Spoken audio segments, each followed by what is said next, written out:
Hey,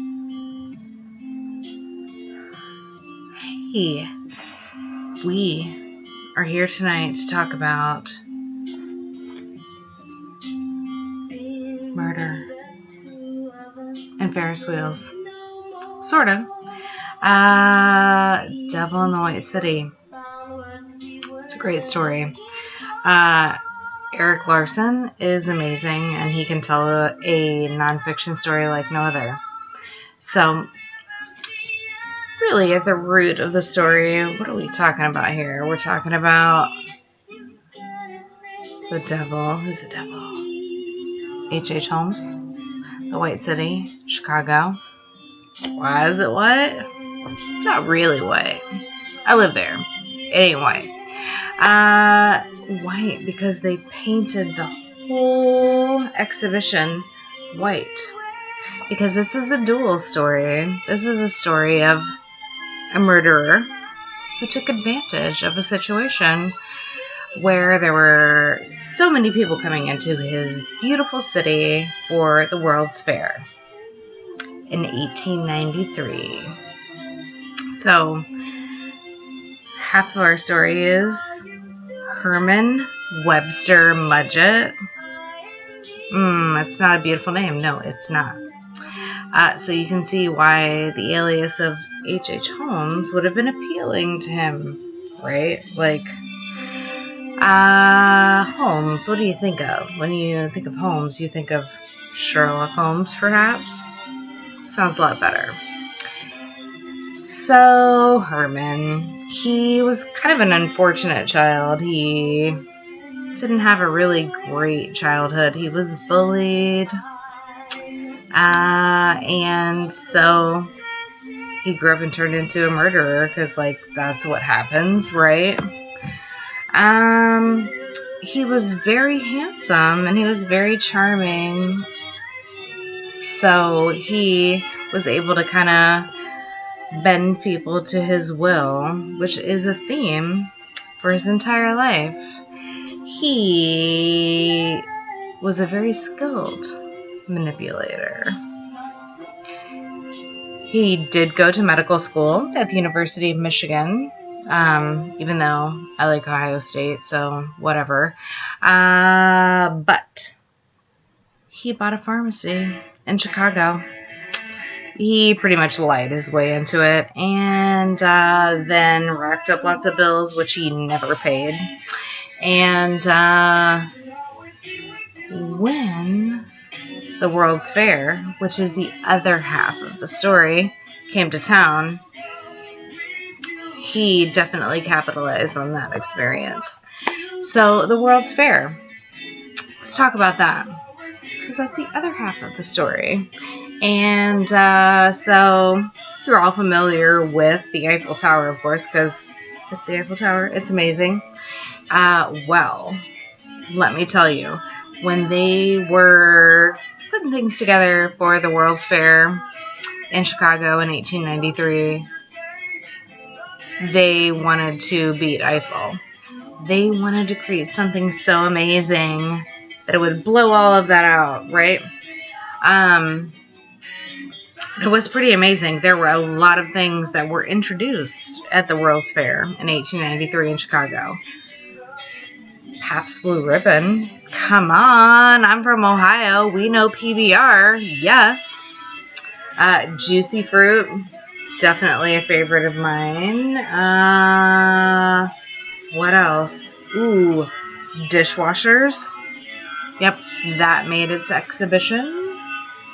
Also, fluorescent light bulbs, which I don't really like. Let's just keep it honest. It sort of washes us out when we're kind of this complexion. But Tiffany, the one you're thinking of, not I Think We're Alone Now, not that Tiffany, but the one who makes the lamps. Yeah, was kind of first introduced at the 1893 World's Fair in Chicago. Let's see, as well as Buffalo Bill. Not the one from Silence of the Lambs, who is my personal favorite, but, you know, like the, you know, that one, Buffalo Bill, introduced this whole show at the 1893 World's Fair in Chicago. So yeah, like, it was kind of a big deal, you know, and one of the most amazing things was, are you ready for this?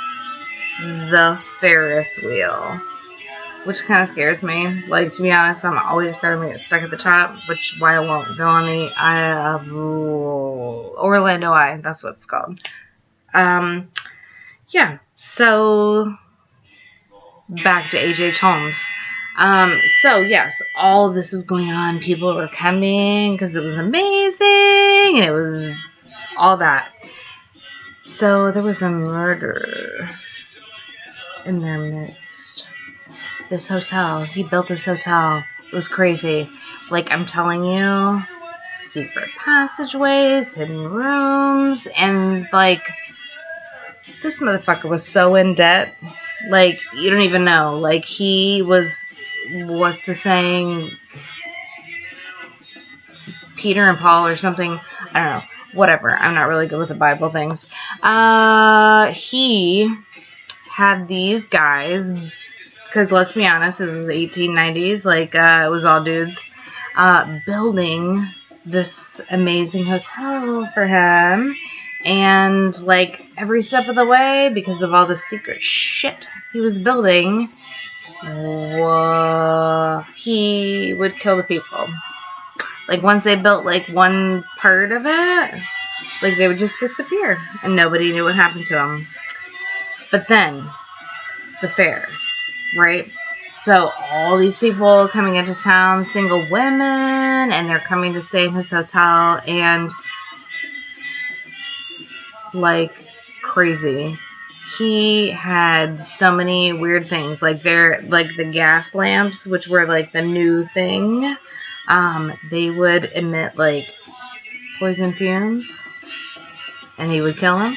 And he had like a room that he would lock them in